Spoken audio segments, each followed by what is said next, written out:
You are listening to the Archives of Darkness, where the shadows of history whisper their secrets. Content warning.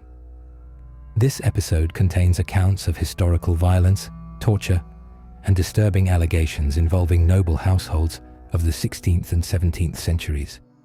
Listener discretion is advised. Hungary, the late 1500s.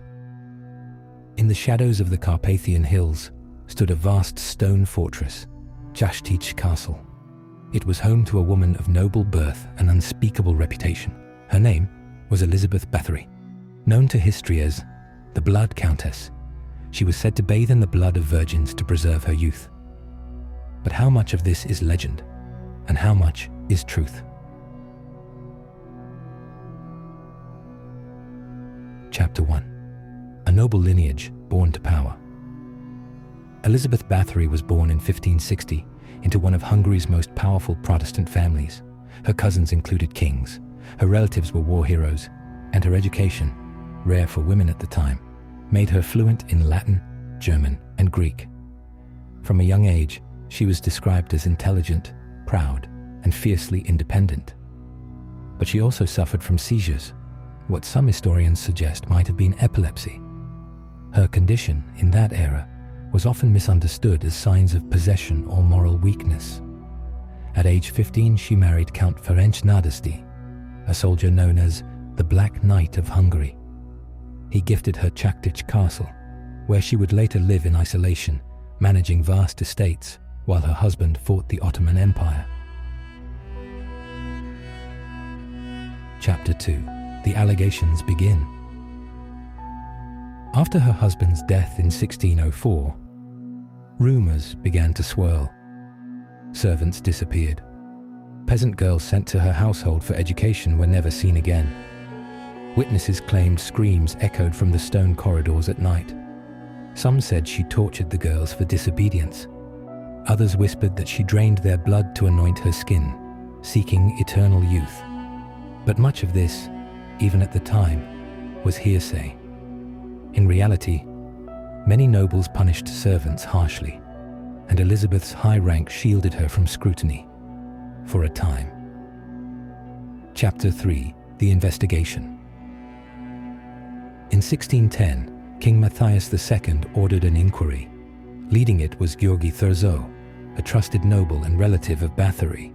When his men raided Čachtice Castle in December of that year, they claimed to find bodies, some dead, some dying, within the walls. Over 300 witnesses would eventually testify against her. They described methods of torture so brutal they blurred the line between cruelty and ritual.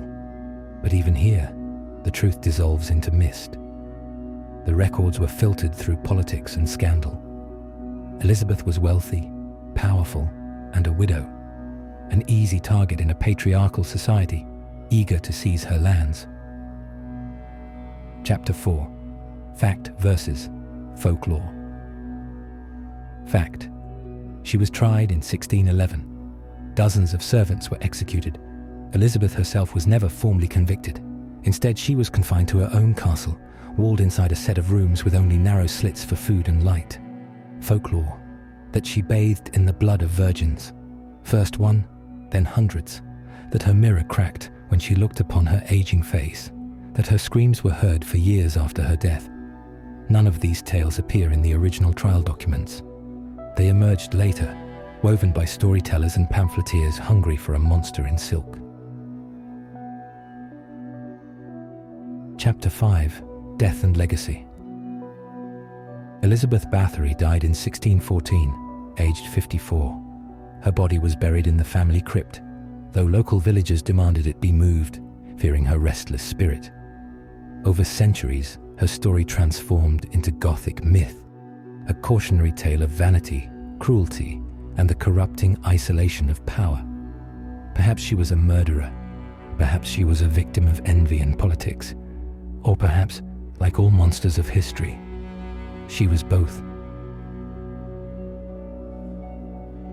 Closing reflection. In the end, we remember her not only for what she did, but for what others believed she did. Her castle still stands, crumbling and overgrown, where whispers of blood and beauty linger on the wind. This has been the Archives of Darkness.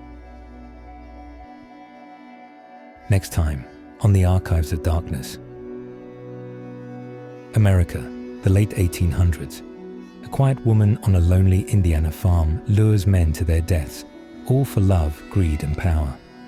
Join us next time for the chilling tale of Blood Countess, the mistress of Murder Farm. Subscribe to the Archives of Darkness and continue your descent through history's darkest minds.